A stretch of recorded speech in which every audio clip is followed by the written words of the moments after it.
It's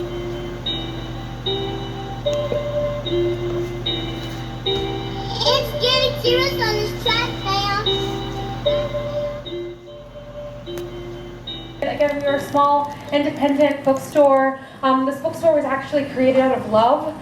Karen Dial, her mother, every night before bed would read her bedtime stories, and her name was Jewel, and so she named this bookstore after her.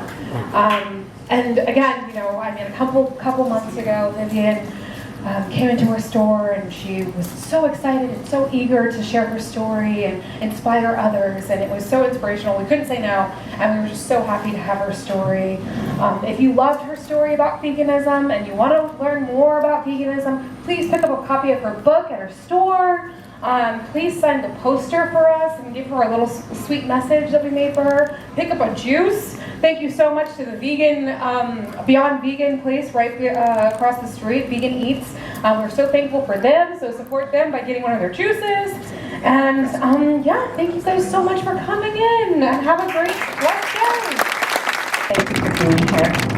I'd like to start you off with a delicious quote.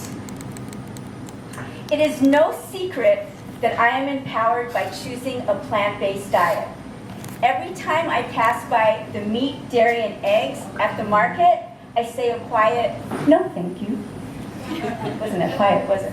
I feel a rush of satisfaction knowing that my dollars that day are going to support a healthier world, and that every single meal is an opportunity to do less harm and more good. And boy, do I love opportunities. These are the words of Susie Amos Cameron. She's an activist along with her activist husband, director and producer, James Cameron.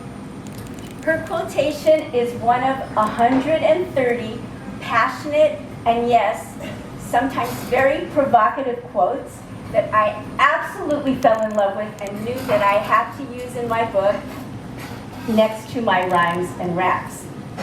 So speaking of rhymes, a few of mine were modeled after classic Mother Goose nursery rhymes. And I say modeled because you must know already if you know me, that I had to put a vegan spin on it, right? Right, am I right? Yes. Yes, okay, nodding head means good. Okay, so here's one of those poems, and it's called Little Miss Muffet. You've heard of it? I'm sure. Little Miss Muffet, another Mother Goose nursery rhyme, goes vegan. Little Miss Muffet sat on her tuffet, eating her curds and whey. Then along came a spider who reminded her that she could have eaten a much more compassionate meal. So she went vegan the very next day. Now, Little Miss Muffet wouldn't be the first person who was able to change her mindset and habits on a dime. It happens all the time. Unfortunately, my aha moment didn't happen until I turned age 65. But maybe it's for that reason that I wholeheartedly understand any pushback that anybody might have to making changes, let alone those that affect us 3 times a day. But here's the good news. Do you want to hear the good news? Yes. Here's the good news.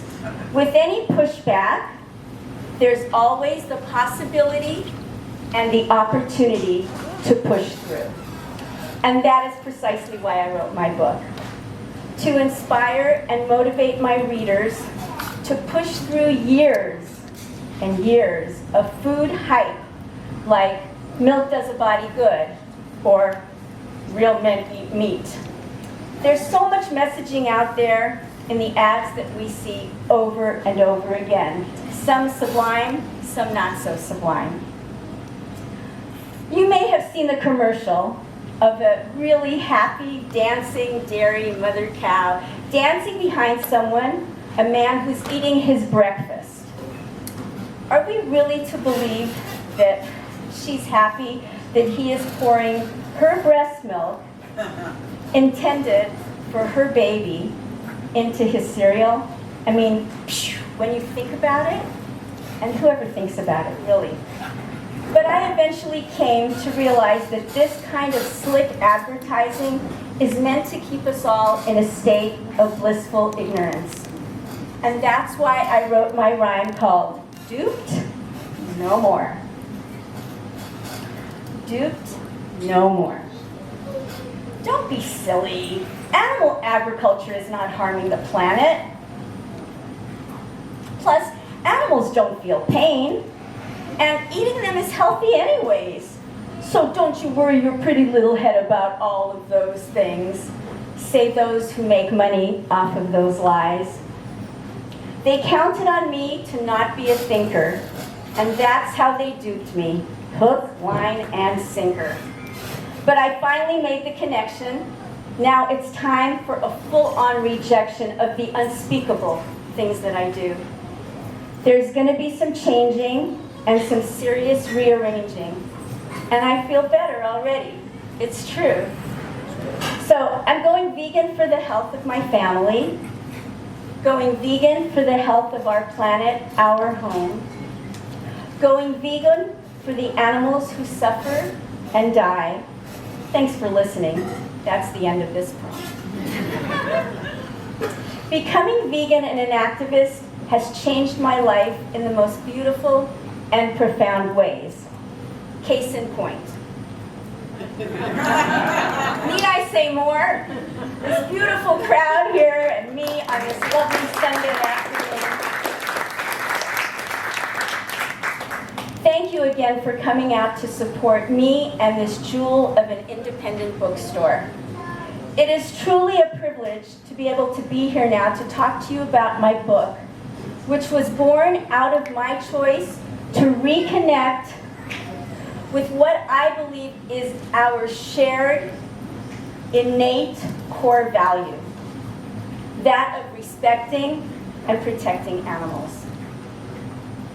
I'd also like to thank my dear friend Hannah, who will be watching this from Arizona.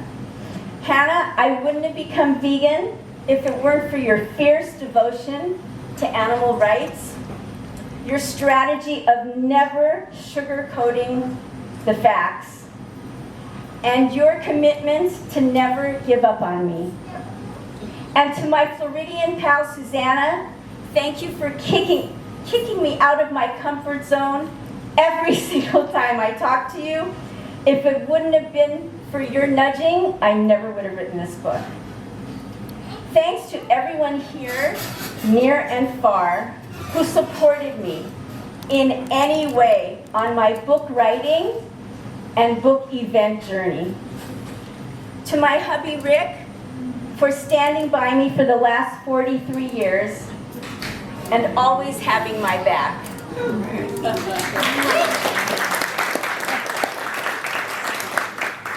And finally, if you can hear me, Madison, Sean, and the Book Jewel family for giving me this awesome opportunity today. And like Susie Cameron, I too like opportunities. For those of you who may not know me well, I'm 71 years old and I'm a retired kindergarten teacher. I have been vegan and an animal rights activist for the last 7 years. For all that time, I have been busy almost every day working to tug on the heartstrings of compassionate people just like you, simply by telling the truth. My vision and my mission have been to bring awareness to the unfathomable cruelty, violence, and unnecessary suffering that happens on animal farms and in other businesses that exploit these innocent and defenseless sentient beings. Okay, time for a breather. Those are the strong words. So we're going to switch gears and we're going to talk terminology. So far you've heard me use the terms vegan and plant-based. Non-vegans and vegans alike, including moi, often use them interchangeably, for better or for worse. So I know it can get a bit confusing. So allow me to spend the next few minutes to try to unconfuse you a little bit. So please put your attention on my very sophisticated and technologically advanced screen. Thank you, Rick, for, putting that on for me. All right, let's start with, now if you can't see this, let me know. Oh, good.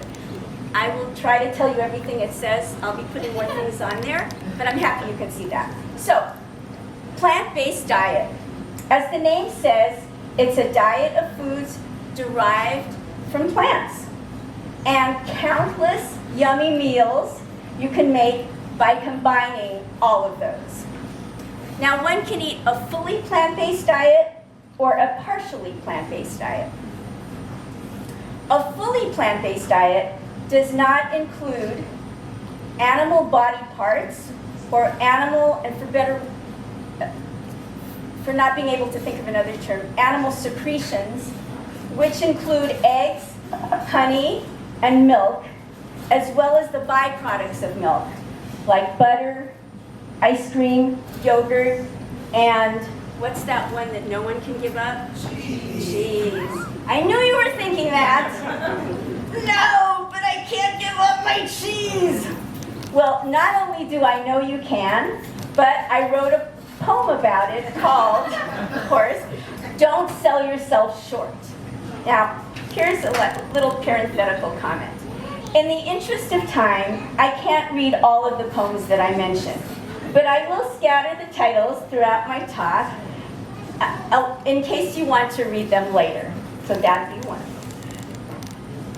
Now, a fully plant-based diet can be healthy if you eat whole foods like nuts, seeds, legumes, fruits, whole grains, and veggies, or a little more sinful, like a whole dinner of Oreos. Exactly. I won't ask who's been there and who's had one of those nights. I will not be Oreo shaming today. So. All right.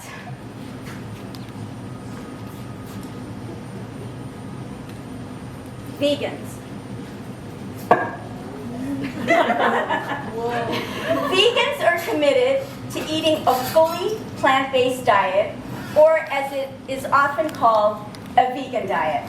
By the way, fully plant-based restaurants and food products are also known as vegan restaurants and vegan products. Now, if you're curious why I and other vegans don't eat dairy and eggs, please check out a few of my rhymes. One of them is called, "But I'm vegetarian already," which uncovers some sinister and dark secrets about what the dairy industry does to newborn calves and what the egg-laying industry does to newborn chicks simply because they don't make a profit. Honestly, it'll break your heart. Now, let's define partially plant-based diets like the kind that vegetarians and pescatarians eat. That's a little trickier because there's no set definition. It seems more dependent on who you're talking to at that moment. But generally, vegetarians and pescatarians will consume dairy and or eggs. Vegetarians won't eat any animals, and pescatarians will not eat any animals except for fish.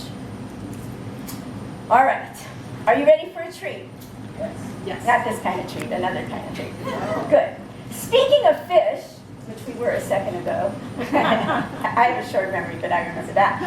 I wrote a rhyme called "A 5-Year-Old Speaks." It was based on a YouTube video of a 5-year-old little girl in conversation with her mother. She is very adamant about not wanting to eat meat. When she finds out, not wanting to eat animals. When she finds out that a fish is an animal, well, I'll let you see what she says. Enjoy the video. What do you think? So what will you eat instead?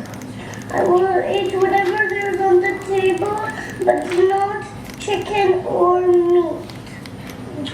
Why do you think you don't want to do that? Because they're animals and I like animals. So what will we do if we miss eating chicken and meat? I don't miss eating chicken and meat. How about fish?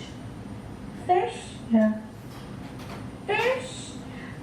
Is it an animal? Yeah. I won't eat that either. Oh my God. So I what? won't eat animals. Okay. So what do you want to eat? What kind of food do you want to eat? Anything's on the table but not animals. Why do you feel sorry for animals? Because they're nice and I know that we cook them sometimes, which is not very nice, and I know we like to eat animals that we cook, but that's not nice for them. Yeah. Do you think they suffer? I think that they don't really like being cooked in the oven.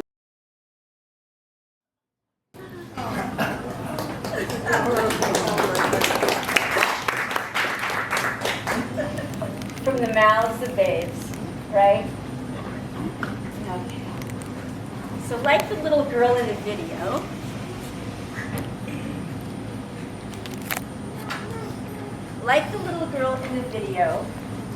vegans, and I'm guessing every single one of you here, is against animal cruelty. Of course, I always said that I was, right? But Hannah, who I mentioned earlier, is unapologetically honest. And she would constantly remind me that if I didn't back up my values with my actions, I just wasn't walking my talk.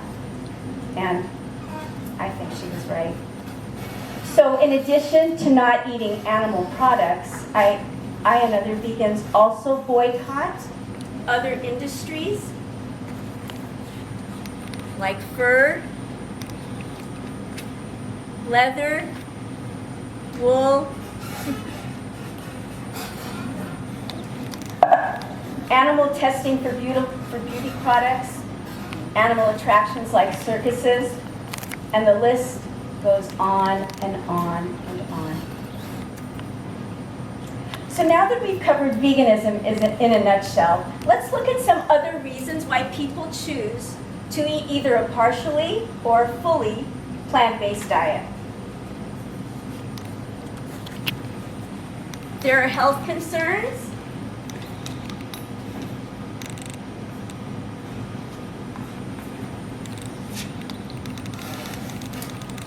Religious and spiritual reasons.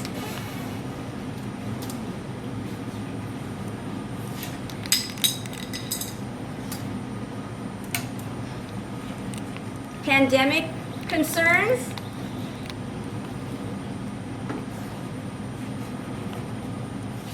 And environmental concerns.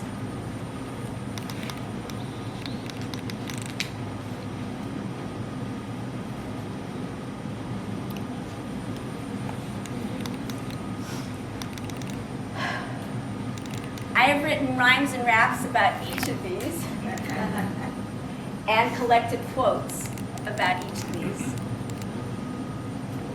It would take us hours and hours and days to discuss them all in depth, but we'd run out of Oreos if we did. So I'll just scatter some food for thought about each of these categories. Let's start with health concerns. I told you earlier that some were very provocative quotes. Hold on to your seats for this one, okay? Here we go. Here's one of the very provocative quotes that I collected by Dr. Caldwell Esselstyn. He's a cardiac surgeon and director of the Heart Disease Reversal Program at the Cleveland Clinic. And here's his quote. Some people think the plant-based whole foods diet is extreme. 500,000 people will have their chest opened up and a vein taken from their leg and sewn onto their coronary artery. Others would call that extreme. Right? Whew. At this point, I'd be remiss if I didn't mention something to you that I learned maybe a couple of years ago already.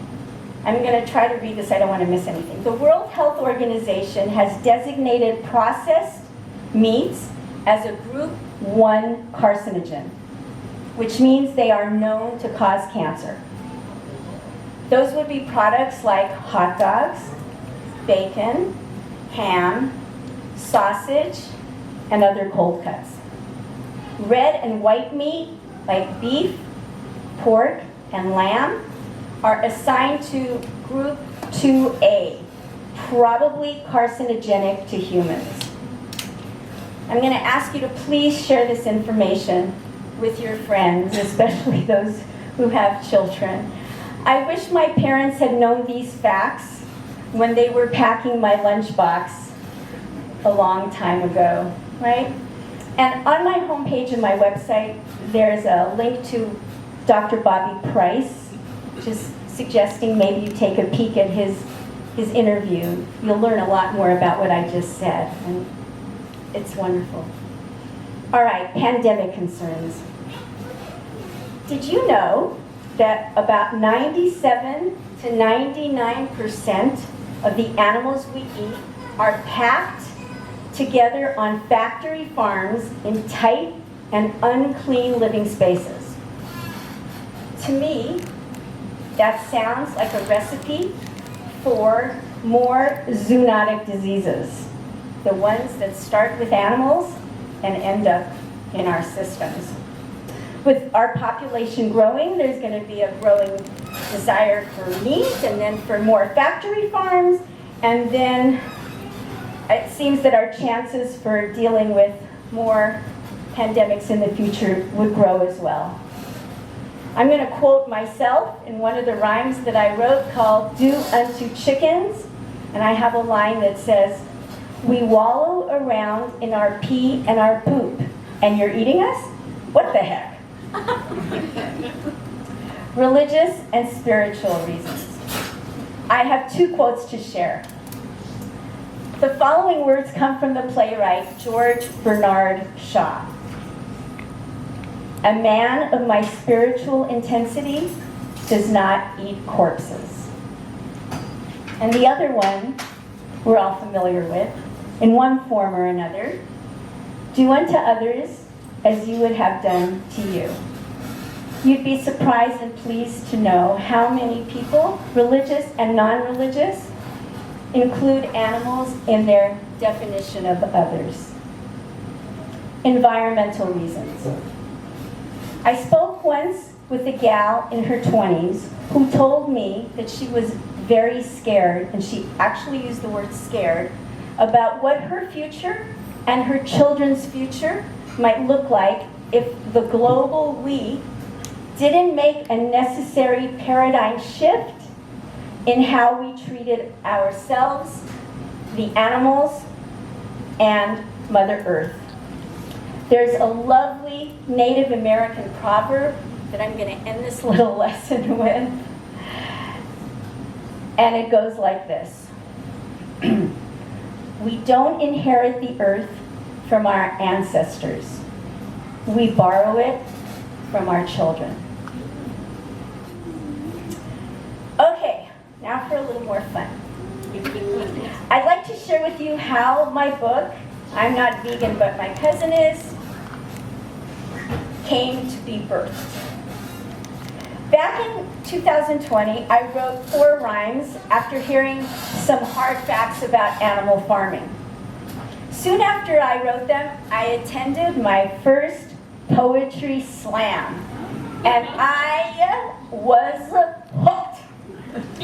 It was exhilarating to watch brave and passionate people get up in front of total strangers and rhyme their hearts out about emotional and controversial issues that were meaningful to them. And I wanted to do the same. I finally got up the nerve after a couple of weeks to put myself on the following week's roster. I had decided to read one of my poems, one of my 4 poems, called Do Unto Mothers.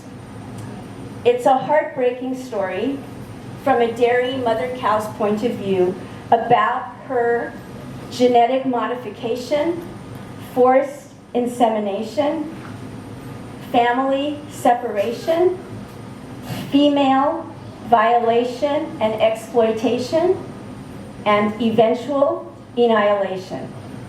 Yep, it was going to be pretty emotional.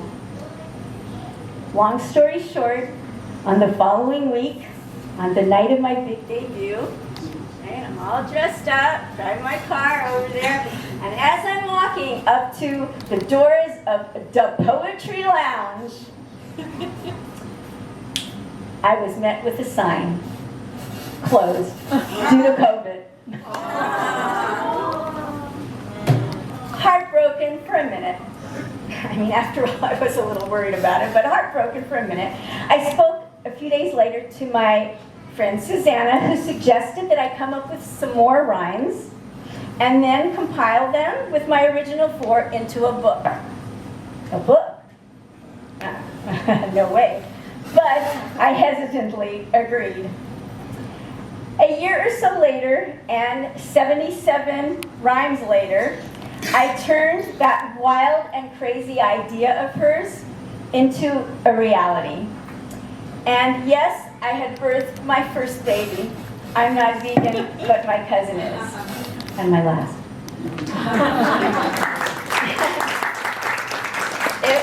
If you're interested in the backstory to how I came up with that title, I'll let you read about that in the introduction of my book. All of my rhymes and raps were and continue to be inspired by so many things. Documentaries, speeches, interviews, debates, books, other websites, and honest conversations with folks like you. I have spoken to over 1,500 people whom I met on my daily walks, either at the supermarket, at the bank, or anywhere else a live body would actually talk to me. I've never been shy about approaching strangers, correct? Okay. And that characteristic, it seems, has been helpful to me as I fight for the animals. Now, 2 very special people here inspired a couple of my rhymes. I'd like to introduce you to them. So Ricardo, would you stand for a moment?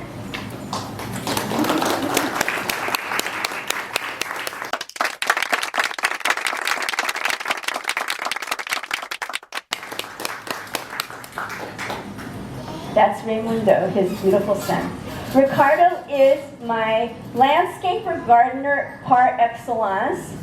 And while he was planting seeds in my garden, I was planting seeds in his heart and in his mind.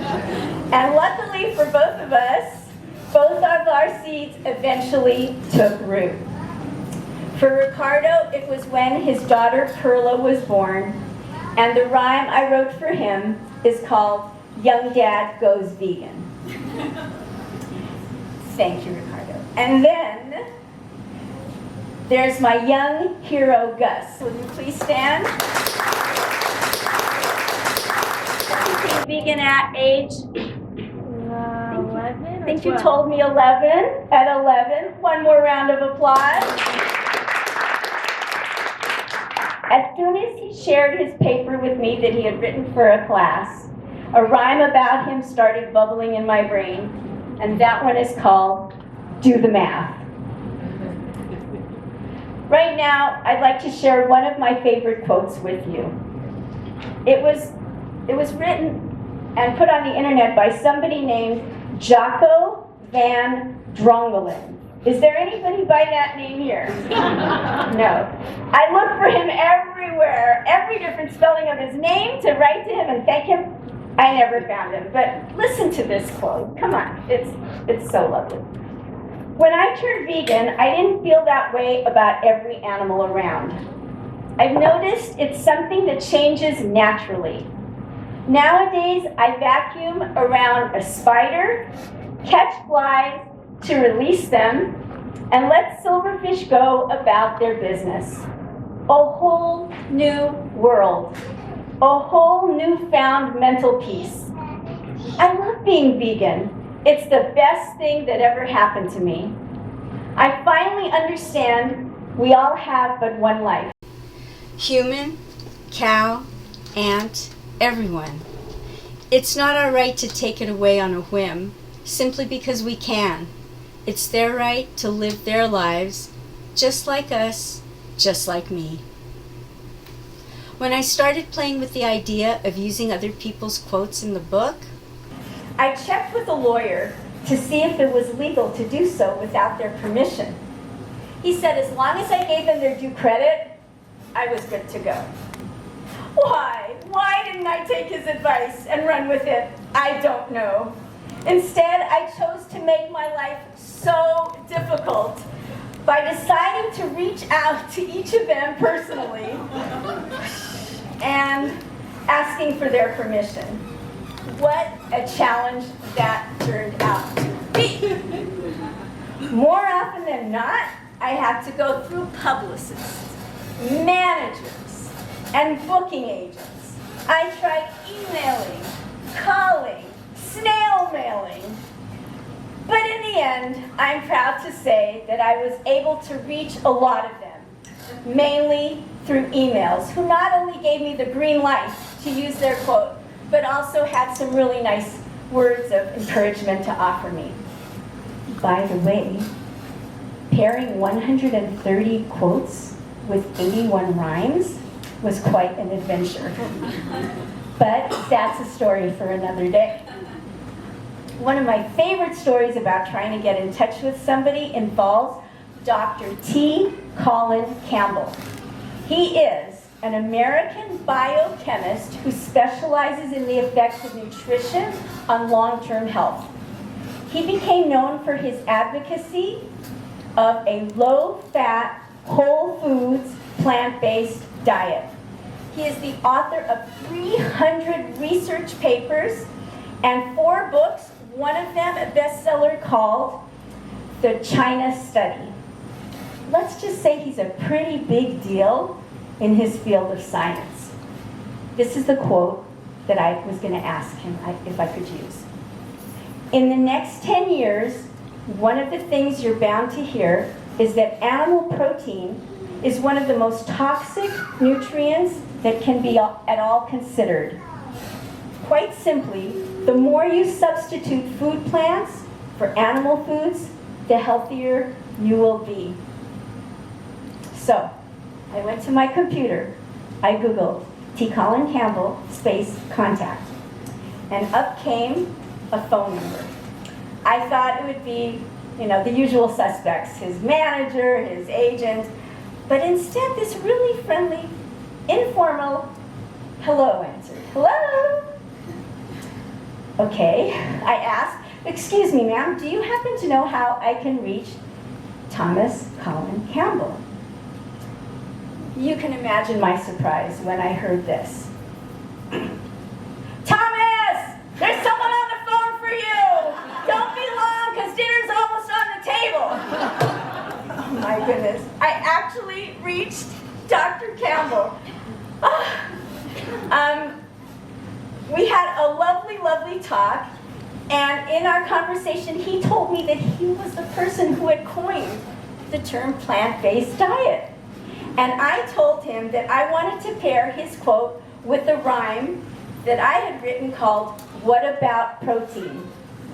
He was pleased. So, of course, we said our goodbyes when his wife called him to dinner. I want you to ask me, to involve you, ask me what he was going to have for dinner that night. I'll phrase it. What was he going to have for dinner that night? What was he going to have for dinner that night? I have no clue. Because I never asked him. I should have. But let's pretend. Let's pretend that he had mac and cheese. All right? Because that's the perfect segue into my next rhyme, which is called A Vegan Twist. Now, I'm only going to read you an excerpt from that rhyme. And here's how it goes. Mac and cheese, my favorite, please. A comfort food at last. With a vegan twist, it's on my list. I'm so very glad you asked. There are so many vegan versions of the foods that you so crave. With a few little tweaks, in no time at all, they'll soon become your fave. So please do check the internet. Be wowed by abundance of choice. Eat nutritiously, eat voraciously, eat deliciously. Rejoice.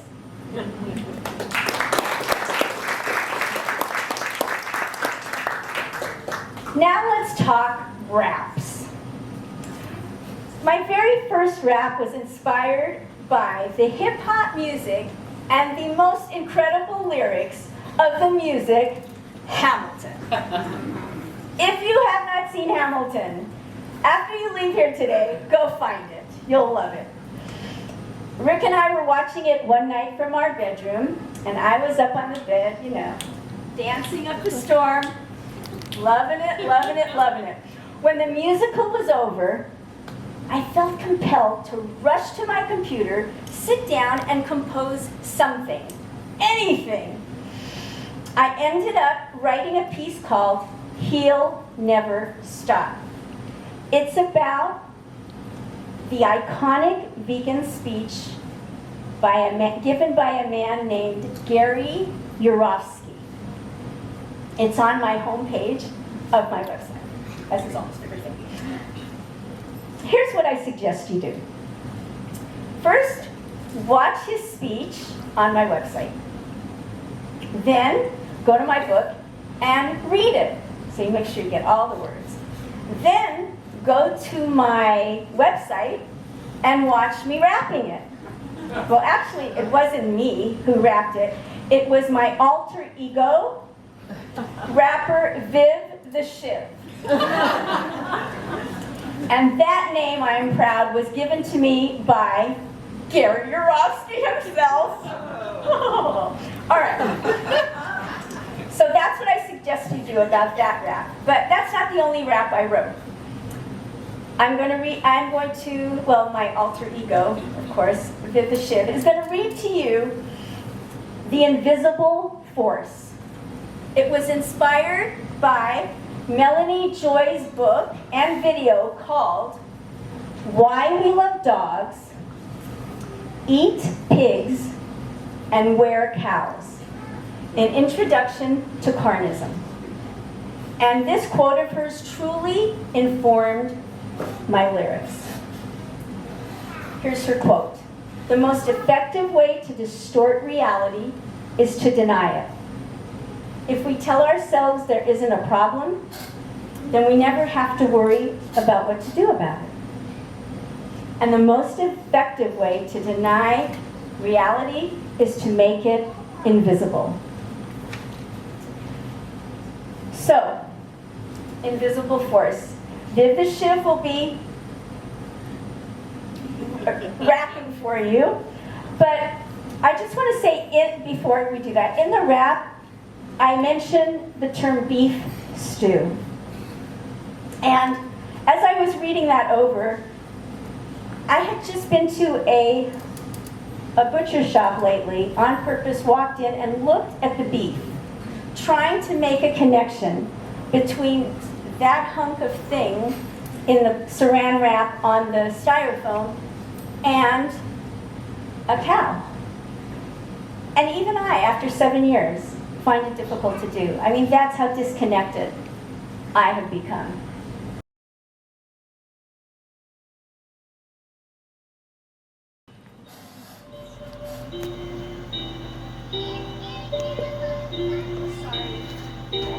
It's getting serious on this track now. Microphone. I hate to be a pest, but I'd like to put you to the test and ask you why we eat the animals we choose to ingest. We do it around the world, north and east, south and west. It's a straight up evil system, call it messed up at best. So now it's time to ask, how'd a nice kid like you end up eating sliced up animals we toss in a stew? It's a story hard to hear, but don't you fear, I'll make it clear. So let's just get right to the truth and we will tackle it here. It started with such loving words from Dad and your mother. Be kind to precious animals and do unto others just as you would have others do unto you. But now it's time to eat, my dear. I've made your favorite beef stew. And there's the contradiction. It's not fiction. It's so true that a lie was fed to you so you could do what you do. Pet the dog, love the cat, but eat the cow or the chick. That invisible force has kept us in the dark, and therein lies the trick. They tricked us into calling little piglets bacon. Hell, we call a cow a hot dog or a burger and steak, and they disconnected us from the truth at the start. Now we're stuck with all this illness and disease of the heart. We hurt these precious creatures. They deserve a better fate than being brutalized and slaughtered, all to end up on our plate. And then we see and eat what we call meat without a second thought about a system we bought into, one that's terribly fraught with such corruption and disruption to our very inner core that craves compassion, respect, the need for justice, and more.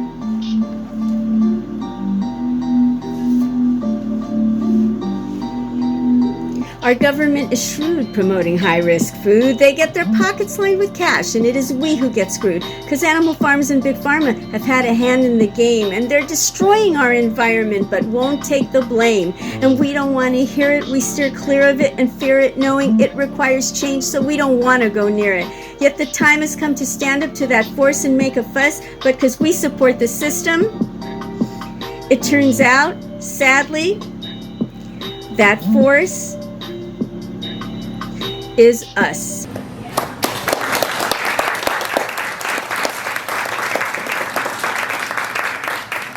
Thank you. Thank you.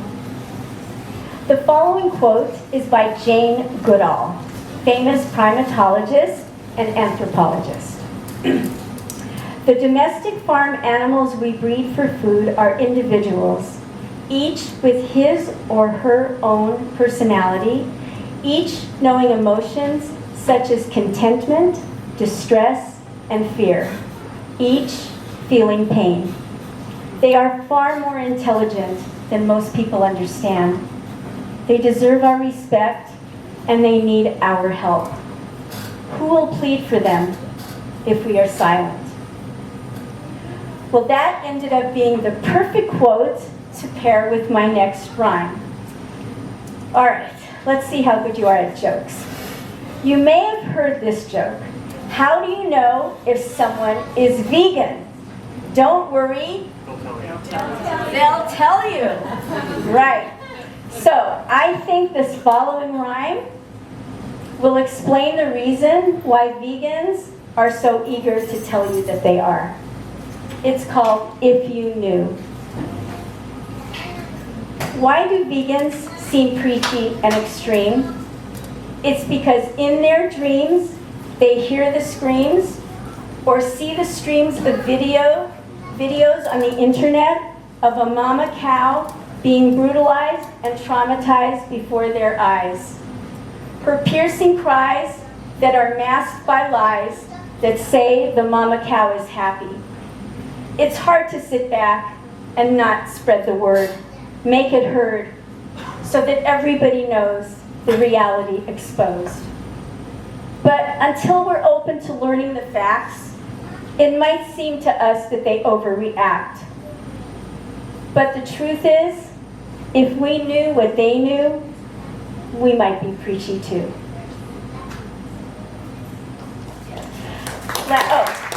Thank you. Last year, I had the honor of reciting one of my rhymes called Scared at a poignant gathering on National Animal Rights Day. The inspiration for this rhyme came from a YouTube video I saw of activists who were at a pig vigil. The activists were there saying goodbyes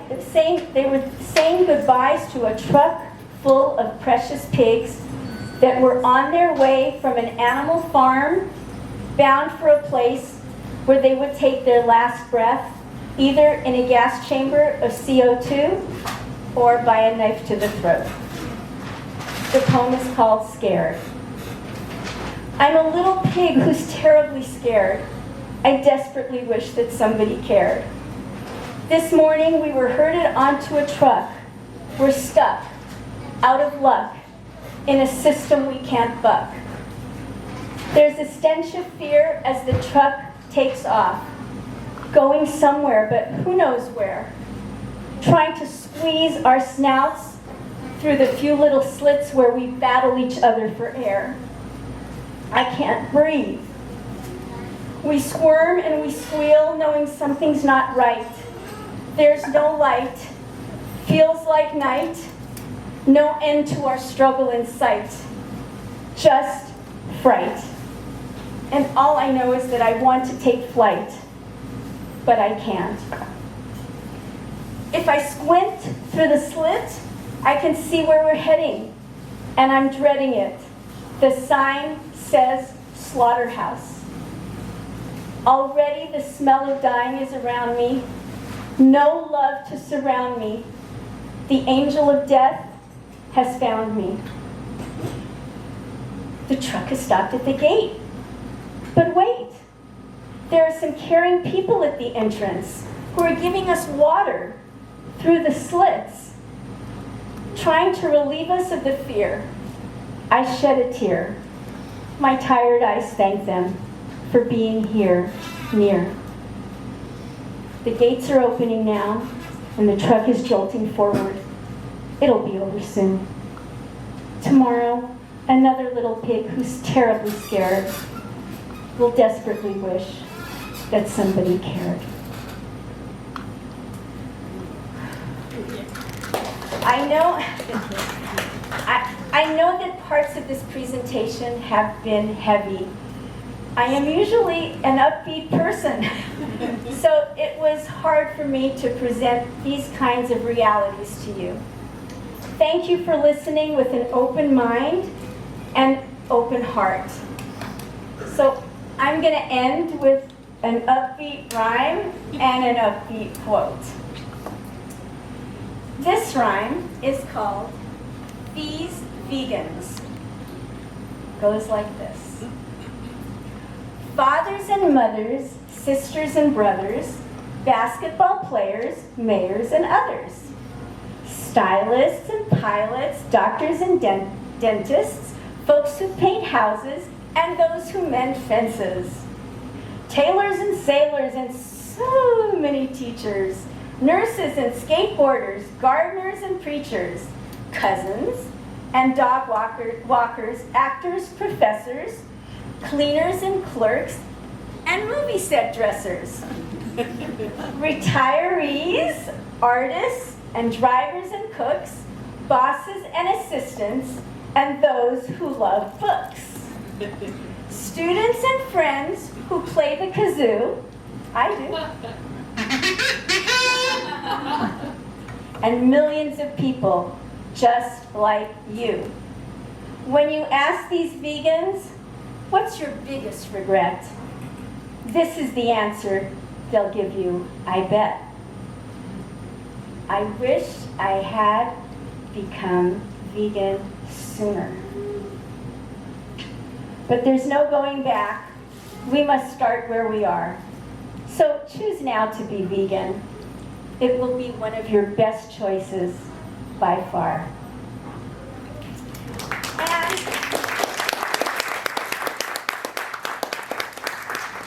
I leave you with a quote that I was thrilled to put in my book. Why? Because my cousin, Eve Rosenberg, wrote it. She represents all of my compassionate cousins whom I love dearly and will one day be vegan. But for now, they will just all have to be content to simply say, we're not vegan, but our cousin is. And here's the quote that I'd like to leave you with. Our greatest opportunities for growth lie in whatever we are resisting at the time. Thank you very much, everybody.